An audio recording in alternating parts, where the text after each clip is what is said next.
Great support from All other right, my nations. panel's here in the arena. Capitol Hill correspondent for Puck News, Mariana Sotomayor, White House correspondent for the New York Times, Zolan Cano-Youngs, Democratic strategist and former White House Director of Message Planning, Megan Hayes, and former Republican Speaker Pro Tem Patrick McHenry. Welcome to all of you. Thank you so much for being here.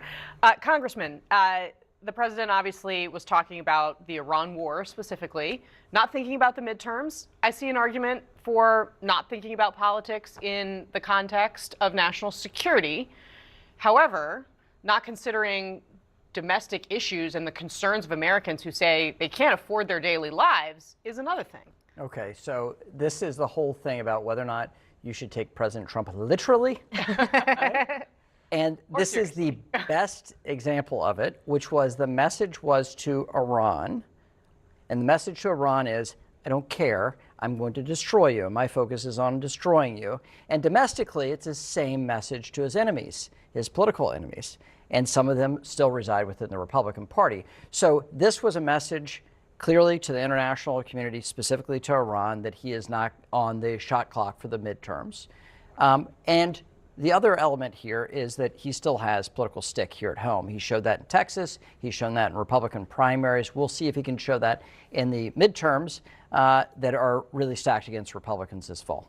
Yeah, I mean, Zolan, what are you hearing from your sources in the White House and elsewhere? I mean, Susie Wiles claimed that Donald Trump was going to campaign in the midterm elections like it was 2024.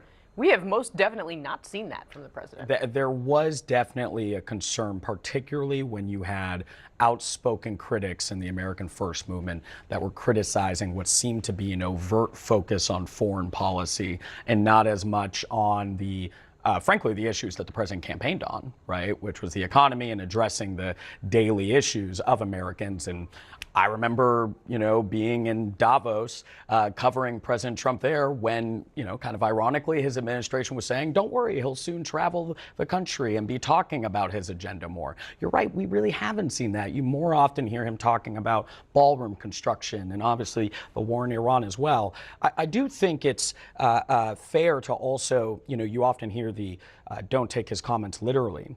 But people are going to see this in the context of not just the I don't care about the midterms, but also the comment a couple weeks ago of dismissing the financial concerns of Americans when it comes to these negotiations with Iran. To your point, that could be I'm prioritizing national security, but the message still goes out there to voters at a time of high economic anxiety. Well, and Mariana, I mean, the latest Fox News polling on the economy, the president's handling of the economy, 71% of Americans say they disapprove. I mean, the economy was the thing that he held steady on. Even when he lost the election in 2020, people still had, some faith in him on the economy. It was a strong issue for him when he ran again in 2024.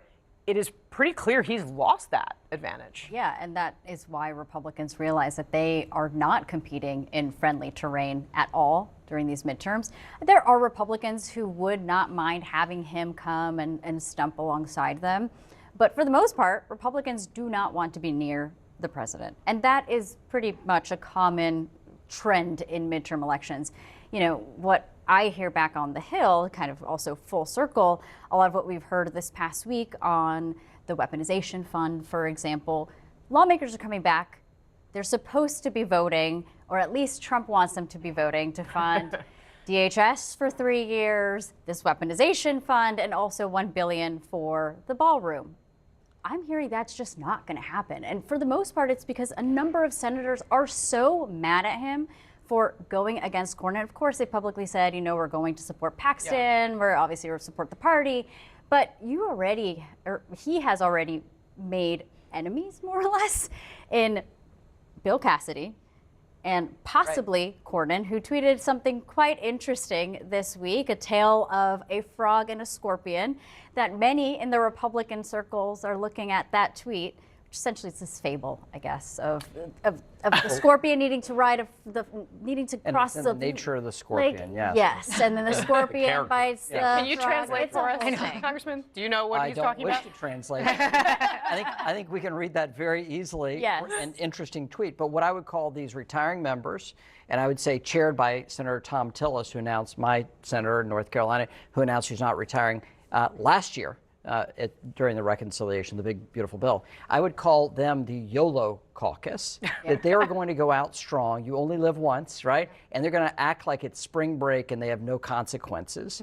And Cornyn, Kasie, certainly a part of that, but Tillis has been the longtime leader of this rump group in the Senate. So you now have a coalition in order to get things done in the Senate, which makes things super awkward for the president's last agenda items that need to be dealt with: crypto, the reconciliation process, and FISA.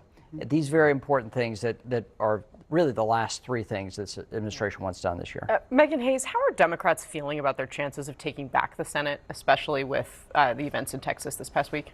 I mean, I think Democrats feel more positive than they probably did when Trump took office, just looking at the map. But I do think that Democrats are realistic that it is a long haul. I think this is where candidate selection makes a big difference. Democrats have a real problem in Maine. I think that that's going to be a problem. I think Texas is looking more favorable, just also because there's other candidates on the ticket that will help Tallarico, and that could happen. I worked in Texas in 2014. Turning Texas blue is a feat that we've been trying to do for a decade. So that's also an uphill climb. But I also think, to your point, I think Democrats would love to see Donald Trump back out on the stump. The more times he gets out there and says stuff, I don't care about your finances, I don't care about the midterms, those are just campaign ads for Democrats, and it just makes things much easier for Democrats, and the momentum is definitely, in our favor. All right. Coming up next here in the arena,